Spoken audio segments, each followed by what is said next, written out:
How lovely is your dwelling place? Hello there, this is Pastor Pete Pawelek. Thank you so much for joining me for this edition of the Daily Devo. Don't forget, we can connect. You can find other resources, sign up for our Daily Devo email, and much more over at pastorpete.org. I'll repeat that at the end of today's episode. If you want to write it down, grab a pen or pencil so you'll be ready for it here in just a minute.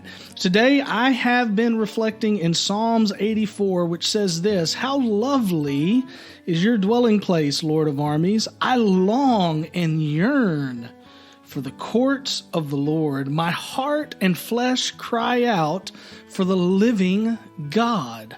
How lovely is your dwelling place? It got me to thinking about something that happened to me a few months ago.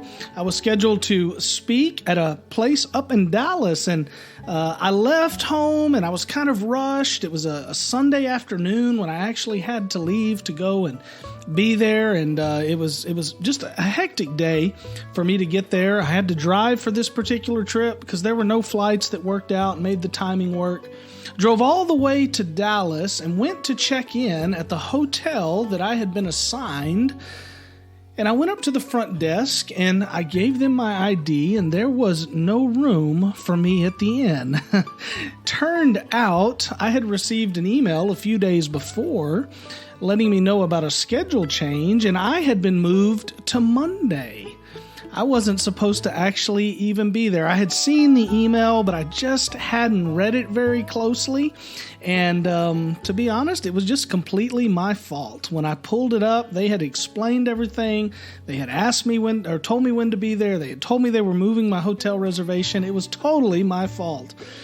So there I am in Dallas. It was about 12:30, maybe close to 1 a.m. with no place to stay. There was no hotel room available at that particular place. So I left and began to formulate a plan. I ended up at a place, but it wasn't a very nice place to dwell. On short notice, it was as good as I could come up with, and we survived and everything was good. But it was a little dirty. It was a little sketchy.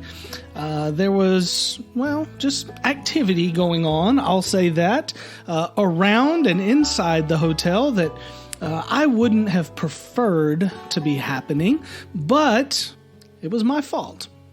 I was thinking about that today, having a chuckle at myself again over that event, and just thinking about the fact that when we get to heaven, that's not going to be the case. Nobody's going to get to heaven who has their name written in the Lamb's Book of Life, and they're not going to say, "Oh, well, we weren't ready for you," or, oh, I'm sorry, you can't come in, your mansion's not quite ready yet. None of us are going to get there and go, "Oh man, this is sketchy," or "This doesn't look right," or "This isn't comfortable." No. How lovely is your dwelling place, Lord of armies. I long for the courts of the Lord.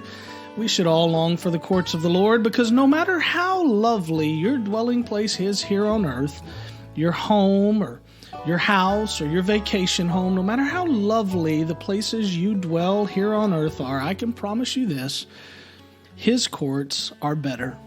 We're going to get there one day, and we're going to see just how good they are. I pray you have a good day today. Reflect on how lovely the dwelling place of the Lord is, and I pray you long and yearn for His courts today. Come over and visit me at pastorpete.org. We'll see you again tomorrow.